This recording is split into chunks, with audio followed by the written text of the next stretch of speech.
Falei, não, o senhor corrige pessoalmente. E eu trouxe aqui, mais uma vez, o deputado Reis. Deputado Reis, obrigado pela presença. É uma alegria recebê-lo aqui no podcast.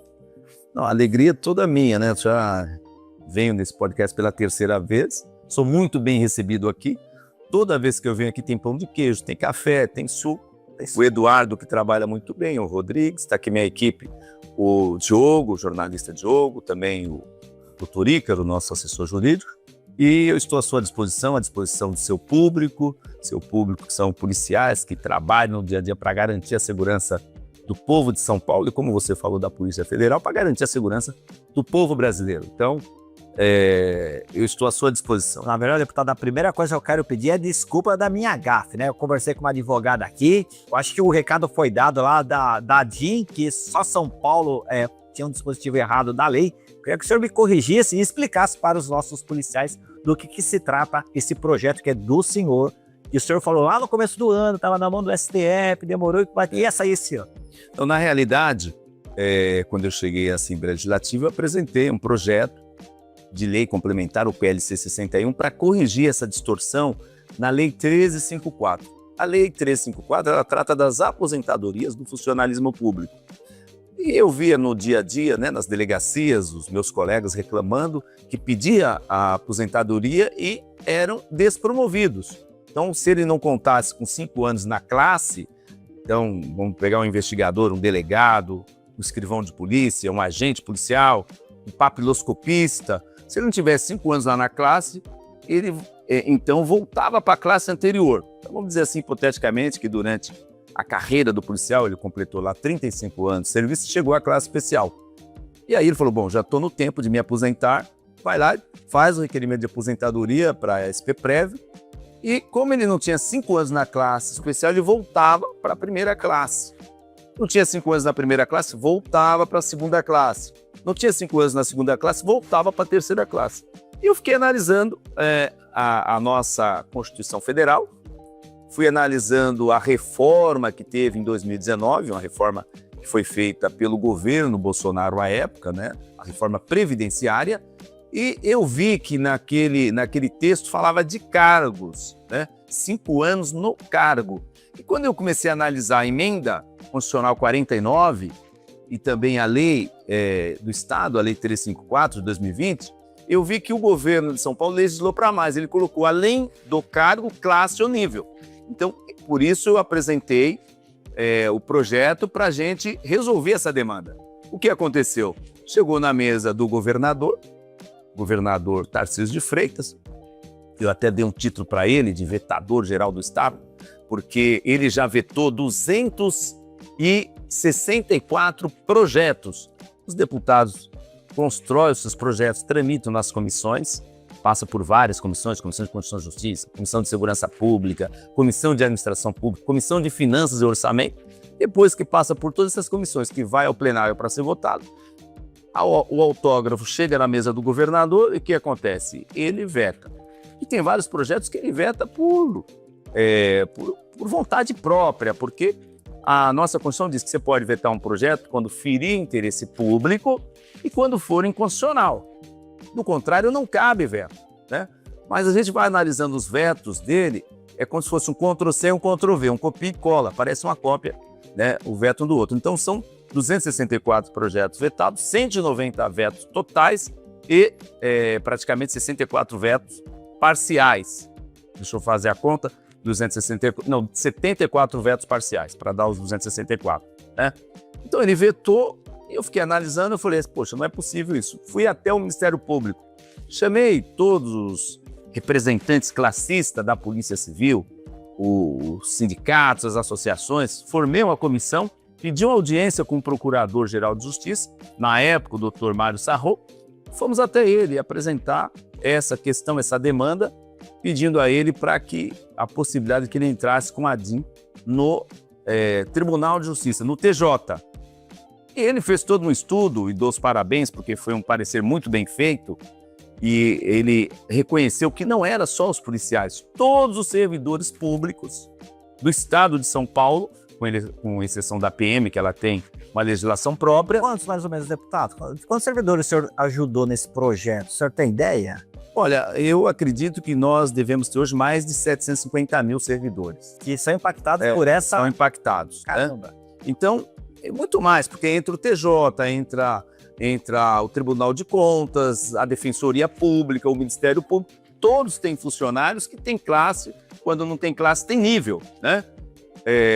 No Executivo, professores, uma série de servidores públicos que são abarcados por essa lei 1354. E, obviamente, ele falou, olha, da dificuldade do TJ, que seria interessante que os legitimados na Constituição pudessem entrar com essa ADI lá em Brasília. Aí nós procuramos a presidente do PT, na época, a deputada federal Gleice Hoffmann, levei a demanda para ela, juntamente com o nosso assessor jurídico, o doutor Ícaro, né? Fizemos todo um texto bem detalhado, explicando o que precisava ser feito. E de imediato ela determinou o jurídico do PT para entrar com essa ADI, que tramitou praticamente por 2 anos. Né? Não foi uma coisa fácil também. Mesmo protocolando o ADI, de imediato o governo foi intimado para responder em 15 dias, a Assembleia Legislativa foi intimada para responder em 15 dias, a AGU foi intimada para responder e o Procurador-Geral também foi intimado, mas ele levou um tempo maior, praticamente 8 meses. E quando eu vi que estava demorando muito para sair o parecer da PGR, eu marquei uma audiência com o Procurador-Geral da República, nós fomos lá, apresentamos a demanda, pedimos celeridade, porque isso estava prejudicando bastante os servidores públicos do Estado de São Paulo, e nós tínhamos vários julgados. Mas o que acontece? Toda vez que acontece com um servidor, ele tem que entrar na justiça, ele gasta dinheiro com advogado, ele tem que esperar o julgamento, porque no controle repressivo de constitucionalidade, a primeira instância já dá ganho de imediato para o servidor, né? Para o policial, o investigador, o policial penal. Só que a SPPrev vai recorrendo até chegar no Supremo. Então nós temos vários julgados no Supremo já reconhecendo como inconstitucional o termo classe ou nível. E ainda com repercussão geral. Só que o governo de São Paulo não acata a repercussão geral. Faz de conta que não é com ele e a SPPrev vai se apropriando do direito do servidor público, né? Então, nós fomos lá até o PGR, depois de 8 meses ele deu o parecer e fomos também conversar com o Flávio Dino, o ministro Flávio Dino, que era o relator, né, que foi sorteada lá, caiu na relatoria dele e ele então falou, assim que chegar na minha mão eu vou fazer o relatório reconhecendo a inconstitucionalidade, e assim foi feito e foi colocado lá no plenário virtual e, para nossa surpresa, o ministro Gilmar Mendes pediu vista, que aí atrasou mais cerca de 120 dias, né? Fomos lá novamente em Brasília conversar com o ministro Gilmar Mendes, depois encontramos ele aqui em São Paulo, conversamos com ele novamente. Ele falou, não, que eu preciso analisar, mas na terça-feira passada nós tivemos essa vitória que 10 ministros, porque hoje nós temos 10 ministros, com o advento da aposentadoria do ministro, quer dizer, a aposentadoria ele pediu, né, para se aposentar o ministro Luiz Barroso. Então nós tivemos 10 votos a favor da DIN 7676 de 2024, reconhecendo a inconstitucionalidade do termo classe e nível. Ou seja, a Lei 354, assim que o acórdão for terminado, que o Supremo fazer o acordo, né? Ele vai notificar o governo do Estado de São Paulo, vai notificar a SPPrev, a Assembleia Legislativa, e esse termo classe ou nível será arriscado da Lei 354, da Emenda Constitucional 49, e não terá mais valor.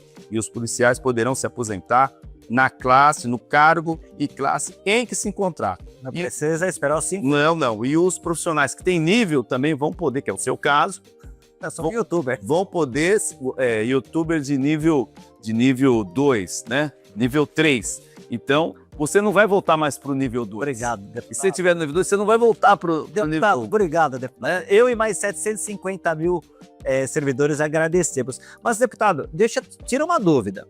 Até aí, beleza. Entendemos. Daqui para frente vai funcionar. E quem se aposentou anteriormente, vai ser automático? Olha, o meu entendimento é que esse classe ou nível nasceu morto. Tá. Ou seja, é um dispositivo que está na Lei 1354, na Emenda Constitucional 49, que desde o seu nascedouro, com o reconhecimento agora da inconstitucionalidade, não tem validade nenhuma. Mas era zumbi, nasceu morto, mas tava lá por si. Vários servidores já foram, Aposentaram. vários servidores já foram à justiça e tiveram o direito garantido da classe que se encontrava. Quem não foi? Eu acredito que o Estado de São Paulo não age de ofício. Ou seja, ele vai ter que recorrer à justiça. Provavelmente advogado aí. Né? Ele vai ter que recorrer para reparar esse prejuízo que ele teve. Aqueles que não foram à justiça. Mas nós temos conhecimento de vários policiais, vários servidores públicos que não concordaram em serem despromovidos e já acionaram a justiça e ganharam na primeira instância e a Superprev foi recorrendo até a última, mas o direito foi garantido. O que vale daqui para frente? O que vai daqui para frente é que você não vai precisar contratar advogados, pagar advogados, né, para poder garantir o seu direito. E a SPPrev não vai ficar se locupletando aquela diferença salarial que é seu direito durante esse período até você ganhar a causa.